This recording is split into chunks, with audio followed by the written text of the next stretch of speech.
último día. Buenas noches. Los triángulos de amor casi nunca terminan bien.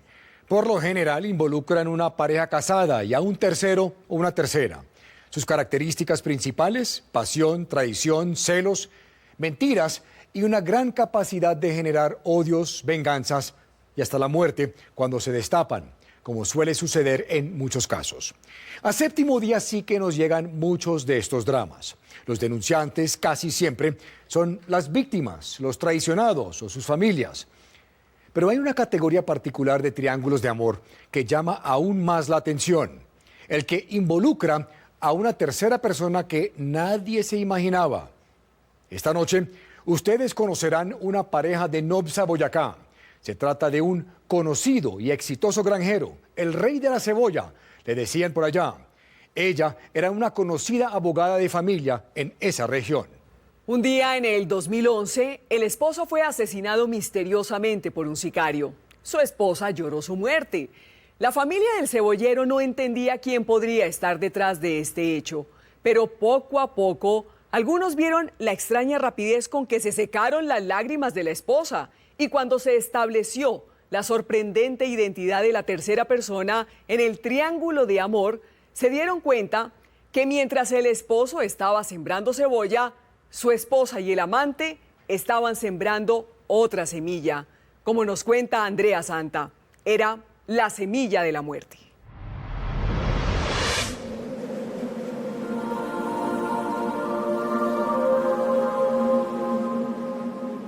En Boyacá existe la sensación de que el tiempo corre lento.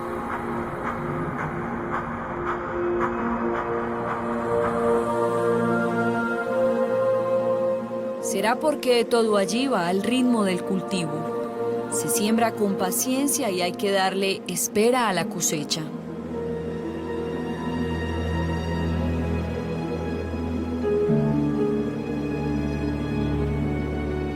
Sus paisajes regalan paz, pero no la suficiente para calmar la rabia de Silvino Salas. Odio, rencor. En su corazón hay dolor desde el día en que supo quiénes, cómo y por qué asesinaron a su hijo, el agricultor Miguel Ángel Salas. Yo de mi parte, por ejemplo, pues ahí sí, como dicen, hay un dicho, es muy cierto, que nuestro Señor perdonó a sus enemigos también, que uno, ¿por qué no lo puede hacer? No, yo no.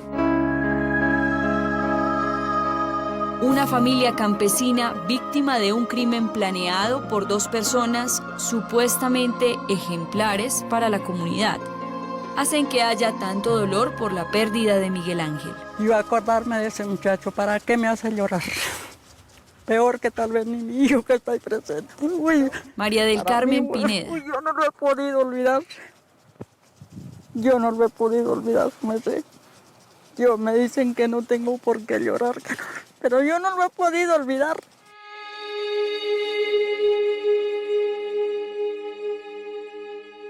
Miguel Ángel Salas nació en 1975. Desde niño vio a su padre cultivar cebolla en Sáchica, Boyacá. Él estudió hasta quinto de primaria, después él ya nos dijo, no, yo voy a trabajar. Hilda Leonor Amado, madre de Miguel. Sembrar cebolla. La idea de él era tener plata. Por eso en el año 2001 abandonó su pueblo natal. Miguel Ángel Salas, desde muy joven, fue un hombre bastante ambicioso. Por eso, con 25 años, decidió venirse a probar suerte a Nobsa, Boyacá. Pero él no quería ser empleado, él quería ser su propio jefe y lograr ese sueño que siempre había tenido, y era conseguir un gran capital económico. Allá nosotros en el pueblo sembramos por ahí unas 4 libritas. Acá de primer vez nos dieron 20. Jimmy Salas, hermano de Miguel, fue su compañero de siembra. ¿Cuál era el objetivo que ustedes tenían? Hacerle uno hasta donde más pudiera, que uno alcanzara a trabajar. Si le tocaban 100, nosotros llegamos a sembrar como 500 libras con él. ¿Cómo eran esas jornadas laborales? De 3 por ahí a 10 de la noche. De 3 de la mañana a 10 de la noche. O a veces nos tocaban las 24. En medio del sacrificio por conseguir dinero, Miguel Ángel conoció a una mujer que lo cautivó desde un primer momento, Lina Fernanda Gómez. Nos vinimos a sembrar allí al frente de donde vive Lina. Comenzamos a comprar la alimentación ahí. Y ya ahí la conoció y, como hay un dicho que dicen, se le metió por los ojos. Lina Fernanda Gómez para ese entonces estudiaba Derecho. Para él no había otra mujer más bonita que ella. Nidia Salas, hermana de Miguel. Lina en ese entonces tenía 18 años. ¿Y su hermano? Miguel Ángel era mayor, como 5 años. Y ella, al parecer, también se enamoró de Miguel, motivo por el cual comenzaron un noviazgo. ¿Cuál fue la primera impresión que usted tuvo de Lina en el momento en que la conoció? Cuando yo vi a esa mujer dije, esta no es la mujer de mi hijo. Ella no le sirve para mujer a mi hijo. ¿Qué era lo que a usted como mamá no le gustaba de Lina? Porque ella que muy estudiada de papi y mami y mi hijo un agricultor. Mi corazón me dijo eso. Ella no le conviene. No, yo pensé, esa mujer no le sirve a mi hijo. Porque el agricultor embarrado, oliendo a líquido, y ella con estudio. Un año después, Miguel Ángel y su hermano comenzaron a surgir. Miguel Ángel era un reconocido cebollero y estaba cumpliendo su sueño. La cebolla se vendía a 200.000 pesos la carga. Y eso da rendimiento, o sea, se hace harta plata.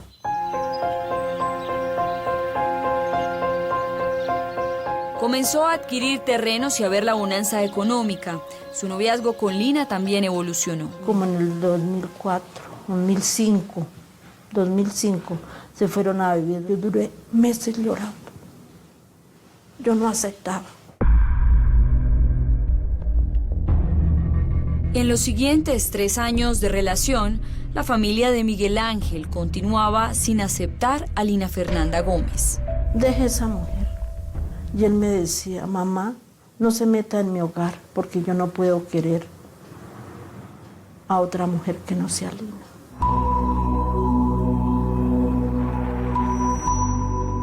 El escepticismo de Hilda tenía que ver con los comentarios que se escuchaban en el pueblo sobre la infidelidad de Lina Fernanda. Era novia de Miguel Ángel y era novia de un bucetero de acá de Sogamoso. Y fue a llevarle un regalo y me llevó a mí, pero yo no sabía porque yo no conocía a Sogamoso ni nada. Y fue a llevarle un regalo. ¿Usted por qué dice que Lina era infiel? ¿A usted le consta que Lina tenía amantes? Sí. Ella andaba con ese muchacho aún ya viviendo con Miguel Ángel.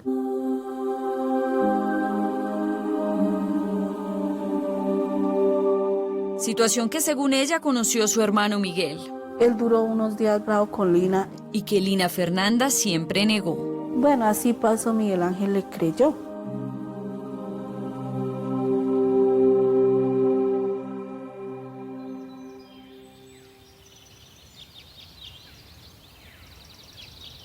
En el año 2004, Miguel y su hermano Jimmy empezaron a tener problemas con su negocio. Al parecer, ya no se entendían. Eso sumado a que Jimmy no aceptaba que su hermano quisiera estar con Lina. Ella le dijo a mi hermano que escogiera entre si se casaban ellos o la sociedad mía con él. O rompía la sociedad y se casaba con ella, o se quedaba con la sociedad conmigo, pero no se casaba con ella. ¿Y él qué escogió? Casarse con ella. Miguel Ángel escogió a Lina como su esposa y se casaron por lo civil en el año 2004, sin que la familia estuviera invitada. Aunque él se alejó de ellos, ocasionalmente los buscaba, como cuando les contó que se había convertido en padre. Cuando nació el bebé, ese día Miguel Ángel llamó a mi papá, dijo, papá, soy papá. Yo creo que eso fue el día más feliz para él, porque su vida era su hijo. Miguel Ángel progresaba como cebollero y Lina estaba terminando su carrera. parecían vientos favorables. Él decía, yo trabajo y vivo por mi hijo. Durante los siguientes años, Lina se graduó y se convirtió en comisaria de familia en Nopsa, Boyacá, mientras que Miguel se consolidaba como un agricultor líder en la zona. Y le daba trabajo al resto de la familia, a mi papá, a mi esposo, a un tío. Era una fuente de trabajo para la vereda porque utilizaban gente para el proceso de la cebolla. Era el hombre más suertoso de los que estamos aquí. ¿Era qué? Más suertoso.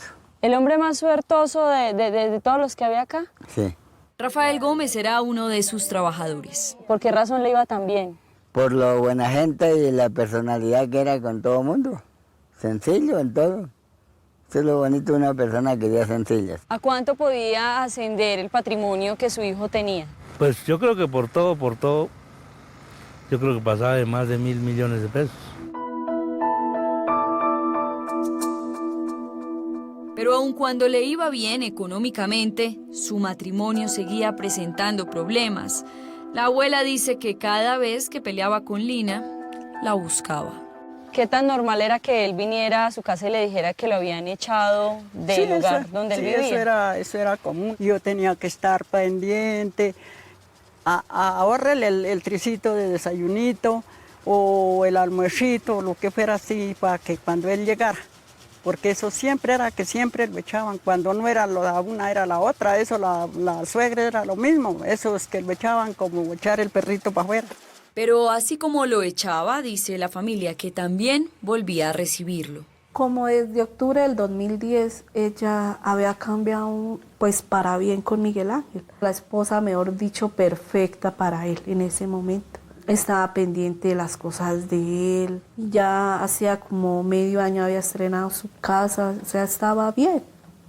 Entonces nosotros decíamos, ay, pues mejor que hubieran dejado su peleadera y que Lina hubiese cambiado. Vivían en esta hermosa casa ubicada en la vía entre Nopsa y Sogamoso. En enero de 2011, Lina fue contratada para realizar un reemplazo en el frío y cercano municipio de Gámeza. Era una licencia de 3 meses. Ella cambió en esos meses. Sí, no peleaba, no eran las personas que ella era antes, no, ella estaba pendiente de lo que Miguel Ángel necesitaba. ¿Por qué razones Lina había cambiado? Se preguntaban todos. La calma de aquellos meses contrastaba con lo que ocurriría el martes 14 de junio de 2011. En esa fecha todo cambió. Uno se levanta pues igual de todos los días, bien, pues ganas de ir a trabajar, pues como no, uno no piensa nada de las cosas que le van a pasar en el día. Ese día Manuel Alfonso Sierra, esposo de Nidia, tenía una cita con su cuñado Miguel Ángel. Pues la intención mía era ir a trabajar hacia el lado de Corrales, que tenía unas cebollas con Miguel Ángel. Y pues nos tocaba ir a la casa de recoger una plata para un combustible. Eran aproximadamente las 6:40 de la mañana cuando salió en la moto a buscar a su cuñado. Sobre las 7 de la mañana, en este punto se encontraba un motociclista sobre una Pulsar negra, esperando y observando detenidamente hacia la casa de Miguel Ángel, que está a unos 300 metros de este lugar. Alfonso pasó por este sitio y vio al motociclista.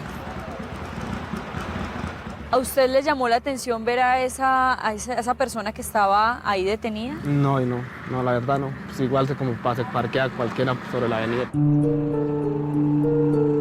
Minutos después, Alfonso ingresó a la casa de Miguel Ángel, donde él se encontraba con su esposa Lina. Los dos hombres no tardaron mucho en salir. Alfonso, cuando ustedes salen de la casa de Miguel Ángel, ¿qué sucede en ese momento? ¿Hay algo que pase en particular?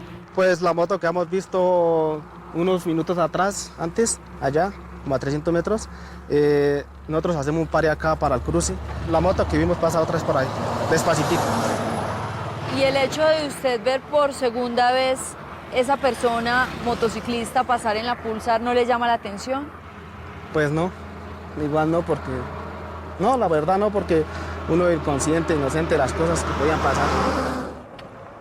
Al salir y solo unos minutos más adelante en la estación de servicios La Y, ubicada entre Nopsa y Sogamoso, ven la moto por tercera vez. ¿Ver esa Pulsar negra pasando por acá le causa algún tipo de sospecha? Pues a mí no. ¿Usted estaba tranquilo en ese momento? ¿Miguel Ángel también? Sí, todos tranquilos. Sí, normal todo. Sobre las 7:20 de la mañana ingresaron a la agrícola El Campo, donde planeaban comprar insumos para el cultivo de cebolla. Entramos todos, Miguel Ángel empieza a pedir sus fumigos. Alfonso y Miguel Ángel no se percataron de que el conductor de la moto negra los había seguido hasta la agrícola El Campo. Nosotros estábamos acá a espalda y el sicario ya entra y le hace 2 disparos a Miguel Ángel.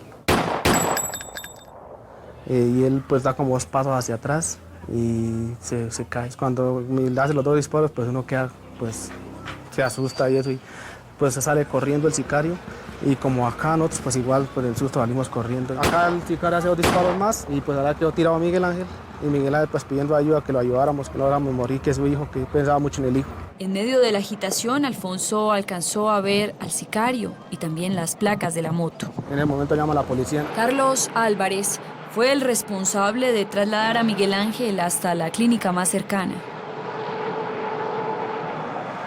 Carlos, ¿cómo era la situación en ese momento aquí dentro del carro cuando usted estaba llevando a Miguel herido? Ese momento eran momentos de mucho susto, de mucho pánico. Y lo que sí él nos decía era que en el trayecto de aquí a la clínica, él lo único que se le escuchaba era "no me dejen morir", eran las palabras que él decía.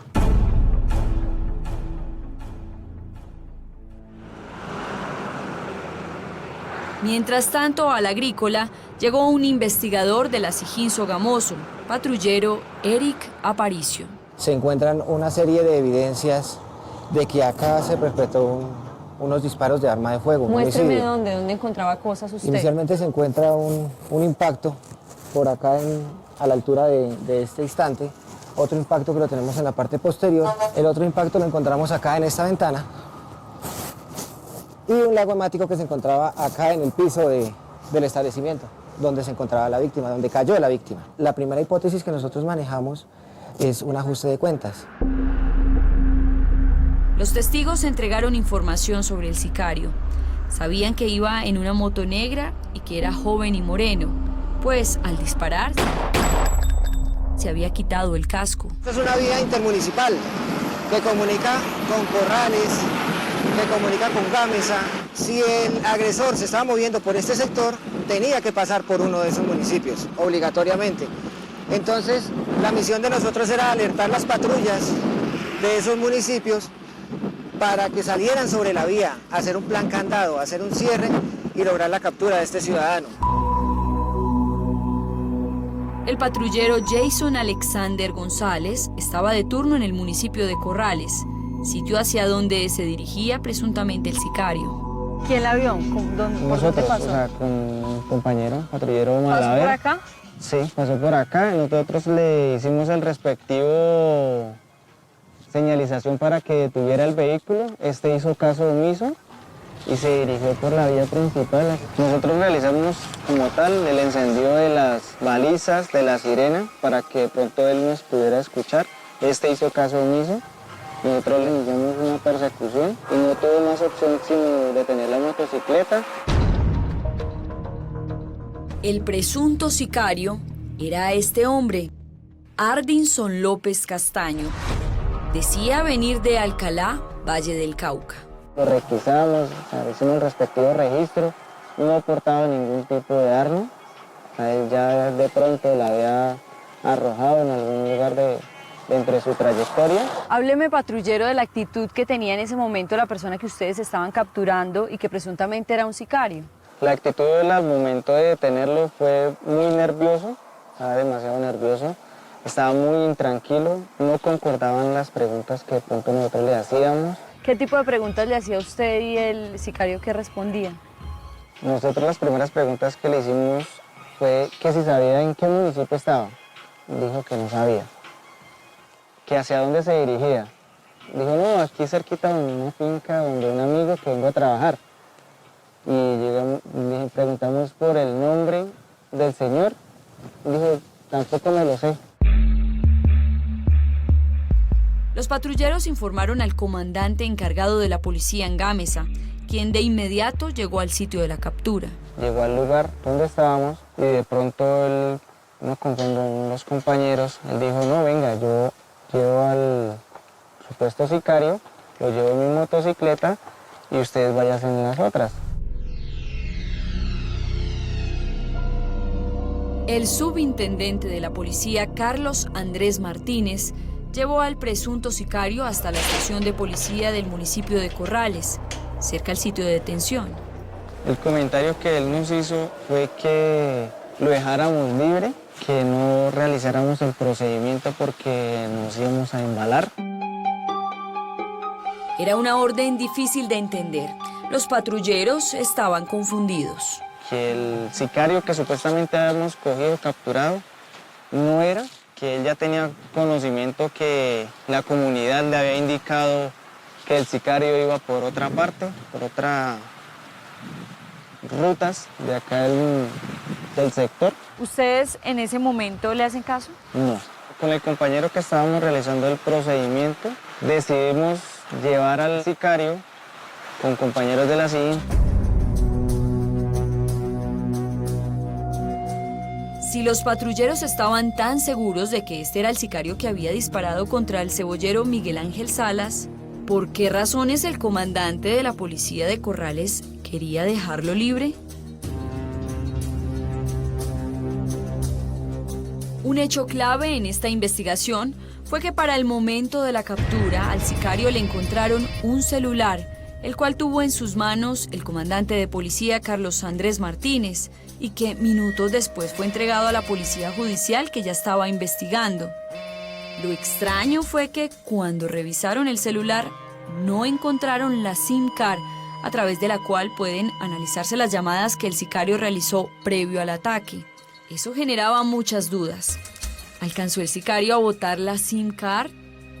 ¿O alguien lo había hecho por él?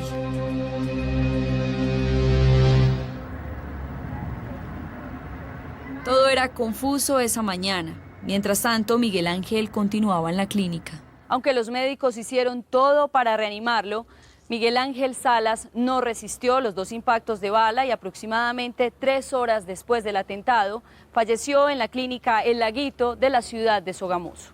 Yo gritaba, yo decía, Diosito, ¿por qué permitió que me le hicieran daño a mi hijo? Que nos hicieran daño, que nos causaran este dolor. Yo me provocaba salir a correr, no había yo. En ese momento yo decía, Diosito lindo, ¿por qué no se abre esta tierra y me lleva? Después de que ustedes se enteran que a su hermano le habían disparado, ¿usted tiene la oportunidad de hablar con Lina? Ella me decía, Nidia, usted sabe que yo quería mucho a Miguel Ángel, usted sabe que yo con Miguel Ángel estábamos bien, que no sé qué. Pues yo en ese momento le miraba su tristeza, de verdad, estaba triste porque Miguel Ángel se ha muerto.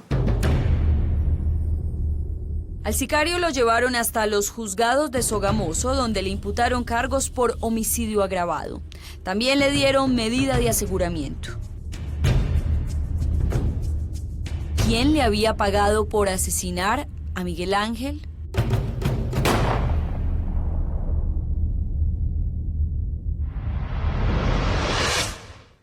Un sicario contratado para matar al cebollero. ¿Pero por quién? Para todos fue una sorpresa muy grande, pero los más sorprendidos fueron los agentes de la policía. Ya regresamos. Cuando regresemos. ¿En qué consistió la declaración que hizo este sicario, el que contó básicamente? Que Carlos Andrés Martínez Duque, subintendente de la estación de policía de Corrales para la fecha de los hechos, fue la persona que lo contrató para ejecutar este homicidio. No se vaya.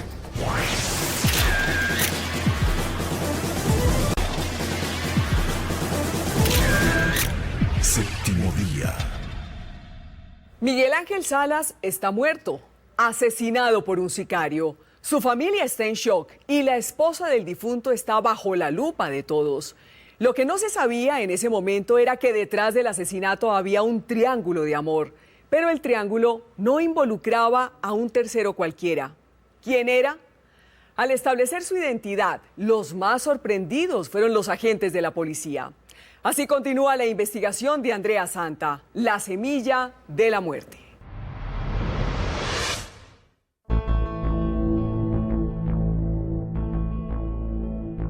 ¿Quién le pagó a un sicario para que le disparara a Miguel Ángel? Hasta donde su familia sabía, el agricultor no tenía ni amenazas ni enemigos. Dije, o esto fueron unos muchachos que lo habían extorsionado hacía como 3 años a él, pero no creo, pero tengo más la certeza de que la señora fue. La señora se refiere a Lina Fernanda Gómez, esposa de la víctima, quien, según Jimmy, se había casado con el agricultor por su dinero. Pero para Silvino, suegro de Lina, las acusaciones de Jimmy eran difíciles de creer. Jimmy casi llorando le dije, hijo de por Dios santísimo, mire que uno tras de que está vuelto nada y usted se pone a decir las cosas que donde no sea cierto, le ponen un denuncio, se va para la cárcel. Su cuñada Nidia también la defendía. Podrá haber sido infiel, todo eso, pero no capaz de mandarlo matar. Las autoridades guardaban un as bajo la manga para llegar a la verdad. Pese a que no tenían la SIM card del celular que portaba el sicario, conocieron su número telefónico. Pista clave para saber con quién se había comunicado el día de los hechos. Para determinarlo, usaron una herramienta llamada Analysis Link, que consiste en revisar bases de datos de las compañías celulares para tener información sobre las horas y números marcados. El resultado tardó 2 meses.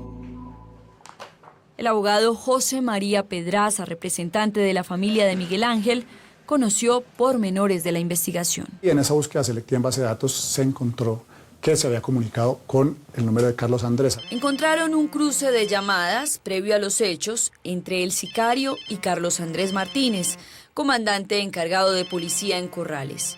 Las autoridades estaban sorprendidas, no entendían cómo era posible que un funcionario con tal responsabilidad estuviera hablando con un sicario. La fiscal Clara Elena Martínez fue nombrada responsable del caso.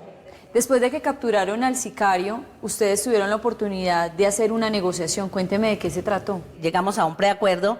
Él dice que me cuenta todo lo que sucedió, quién lo contrató, quién más está involucrado, cómo fue todo el actuar de él.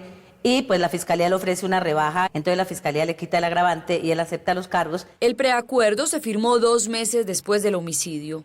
A cambio de la información, al sicario Ardinson López le ofrecieron una condena de 18 años. De no haber colaborado, hubiesen sido al menos 30. ¿En qué consistió la declaración que hizo este sicario? ¿El que contó básicamente? Que Carlos Andrés Martínez Duque, subintendente de la estación de policía de Corrales para la fecha de los hechos, fue la persona que lo contrató para ejecutar este homicidio. Todo era muy raro para las autoridades. ¿Qué razón tendría un comandante de policía para mandar a asesinar a un próspero y ejemplar cebollero de la región? Mientras llegaba la respuesta, se conocieron más detalles del crimen que fueron entregados por el sicario. Él se viene 2 días antes, el 12 de junio se viene, se hospeda en la estación de Corrales, al otro día madruga, se va para Moniquirá. Germán Darío, la persona que fue cómplice, que es otro policía, agente de policía, le da una moto con el arma con la cual perpetra el homicidio. Poco a poco se iba despejando la verdad. Ya había 2 policías implicados, pero el sicario habló de una tercera persona. Y que la persona que iba a pagar la vuelta, como él lo denomina, era la esposa de la persona que iban sobre la cual iban a cometer el homicidio. Al parecer, Jimmy tenía razón. La otra implicada era Lina Fernanda Gómez, viuda del cebollero. El 23 de agosto de 2011, el comandante de policía Carlos Andrés Martínez y su cómplice Germán Darío Vargas fueron capturados.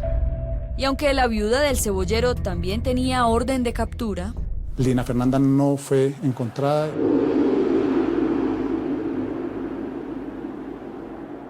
Y ella se perdió, ella huyó. mientras las autoridades la buscaban, el comandante de policía de Corrales, Carlos Andrés Martínez, fue acusado de homicidio agravado y aceptó los cargos. Germán Darío Vargas fue señalado como cómplice y también aceptó su responsabilidad. Por su parte, Lina Fernanda Gómez estuvo desaparecida durante 4 días hasta que el 27 de agosto se presentó ante la Fiscalía de Sogamoso. Le imputaron el delito de homicidio agravado y porte ilegal de armas. Aceptó su responsabilidad. Escuchen lo que dijo en audiencia. Acepté los cargos porque cometí un error, que fue involucrarme sentimentalmente con el señor Carlos Andrés Martínez Duque. Quiero pedirle perdón a la familia de Miguel si les causé algún daño a la sociedad y a mi misma familia, porque el mayor error que yo cometí fue haberme involucrado sentimentalmente con ese señor. Nunca pensé que fuera capaz de hacer esto, pero este error lo asumo porque, como bien se dice, cuando uno comete un error, tiene que afrontarlo y salir adelante.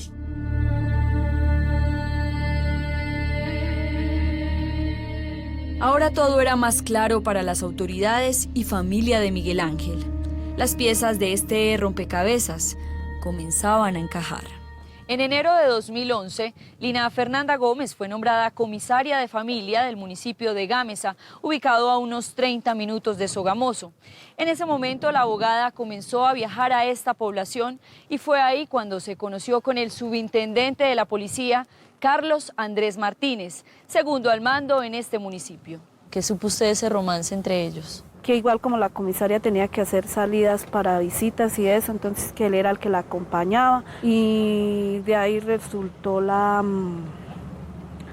relación que ellos tenían. Virgen del Carmen, eso fue como si me hubieran arrancado el alma, porque imagine que uno,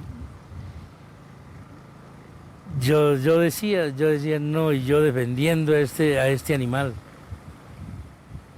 porque no era más que un animal. Sin embargo, un año después de la aceptación, Lina Fernanda Gómez decidió negar los hechos y retractarse. Señor juez, yo quiero hacer una aclaración primero que todo. El día que a mí se me hizo la imputación de cargos, yo acepté la relación sentimental que había sostenido con el señor Carlos Andrés Martínez Duque, pero yo no acepté ser la determinadora del homicidio de mi esposo. Aun cuando en un primer momento dijo que sí había mandado asesinar a su esposo, Lina Fernanda aseguró después que lo hizo porque se sentía presionada y fue mal asesorada por su abogado. ¿Cómo explica uno entonces que ella un tiempo después se retracte y ya diga que ella no participó en el homicidio de su esposo Miguel Ángel? Ella era una persona abogada que fue comisaria de familia. Al tener conocimiento del derecho, pues sabía lo que se le estaba imputando en la primera diligencia de imputación que se le hizo. Decide aceptar para después venir a decir en una retractación que ella lo que aceptó fue haberse involucrado sentimentalmente con Carlos Andrés, cuando ahí no se hizo ninguna imputación penalmente. Nunca se podrá hacer una imputación por una infidelidad. Lina Fernanda Gómez tiene derecho a retractarse amparada en la ley.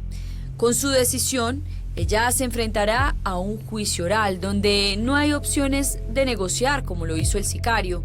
Tampoco podrá pedir una rebaja en sentencia como la que recibieron los 2 policías al aceptar los cargos.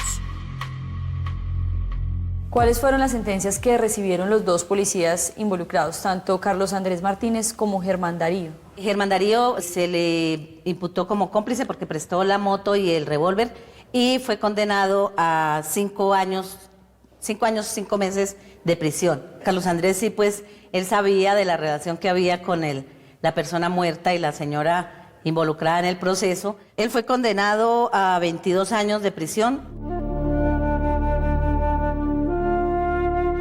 Lina Fernanda Gómez, a diferencia de ellos, apostó todo en un juicio que está por venir y donde la fiscalía tendrá que demostrar su culpa mientras ella se defiende para probar su inocencia.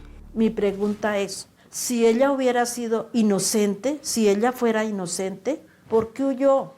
Ella es la principal coautora de la muerte de mi hijo. Ella, Lina.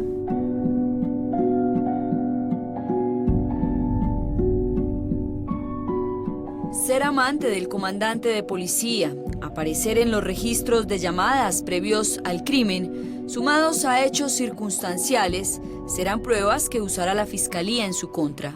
¿Ese documento que usted tiene ahí qué significa? Este es donde cuando Lina estaba de comisaria acá en Nopsa, ella se afilió a los servicios funerarios. Ella ahí tenía afiliado a Miguel Ángel, a la familia de ella.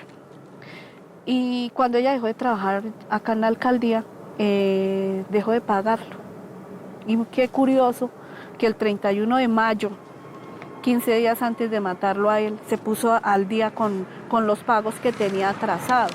Lo que significa para la familia que Lina estaba anticipándose al sepelio. Para usted, ¿quién planeó y quién dio la orden de que su hermano fuera asesinado? Fueron ambos.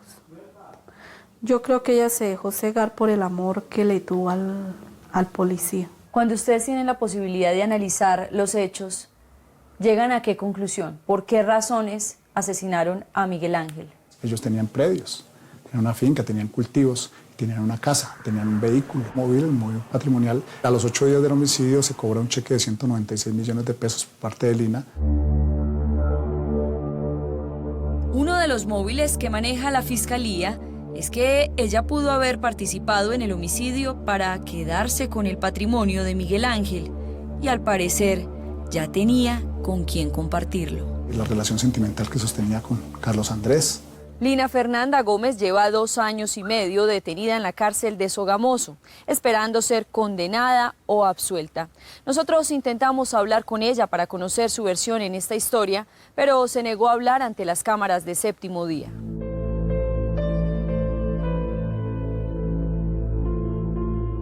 Mientras el caso se resuelve, la familia de Miguel Ángel exige justicia y espera que toda la información entregada por ellos sea tenida en cuenta en el juicio que se aproxima.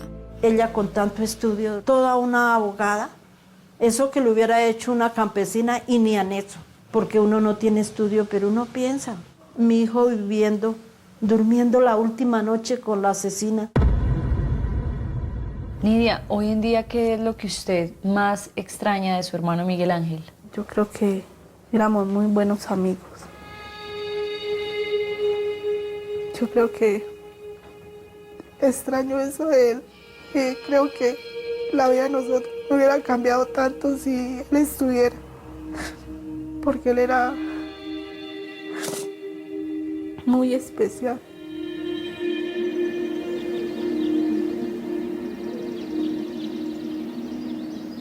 Hoy los cultivos de Miguel Ángel están a cargo de su familia. ¿Qué significa para usted estar hoy aquí en las tierras que dejó su hermano y saber que él ya no está? Pues eso es como un homenaje para él, cuidarle las tierras que dejó con tanto sacrificio, que compró y que él quería tanto.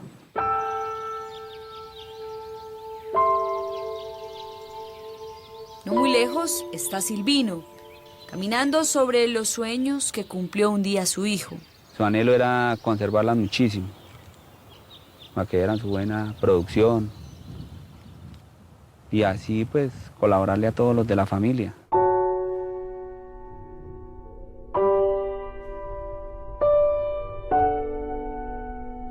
Y aunque su hijo murió, él paradójicamente riega una semilla que algún día dará vida. Pues ya que el Ortica no está, pues nosotros estamos haciendo lo mismo, todos trabajando para la misma familia.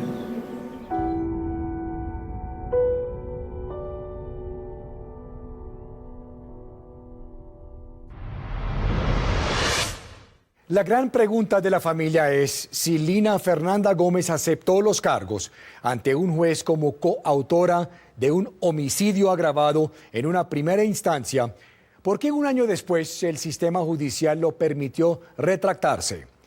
Para ellos es insólito que ella haya aceptado su culpa y ahora cuando se arrepiente, por razones que solo ella y su abogado saben, ya no sea válida esa primera confesión como prueba. La razón es esta, porque la jurisprudencia colombiana lo permitió en ese momento y es muestra de otra de las muchas garantías de las que gozan los sindicados en este país con el actual sistema penal acusatorio. Incluso la fiscal Clara Elena Martínez no tendrá la posibilidad de usar esta retractación como una prueba ante el juez. Es como si Lina nunca hubiera reconocido su culpa. Ahora está por comenzar el juicio en los juzgados de Sogamoso y Lina Fernanda Gómez tratará de convencer al juez José Uber Herrera de que es inocente. Dirá que el comandante Martínez es el único culpable, que él planeó el asesinato solo, que él contrató al sicario por su cuenta y que ella no tuvo nada que ver. Pero la fiscalía tiene la misión de demostrar su culpa y por eso llamará al examante de Lina Fernanda como testigo en el juicio de la viuda. Parece que es cierto que los triángulos de amor casi nunca terminan bien. ¿Quieres saber cuál es una de las estafas más comunes del año 2014? Ya regresamos.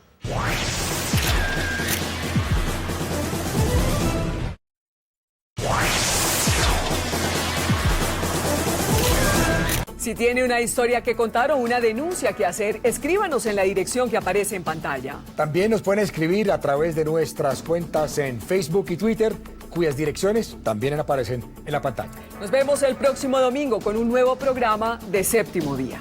Entonces.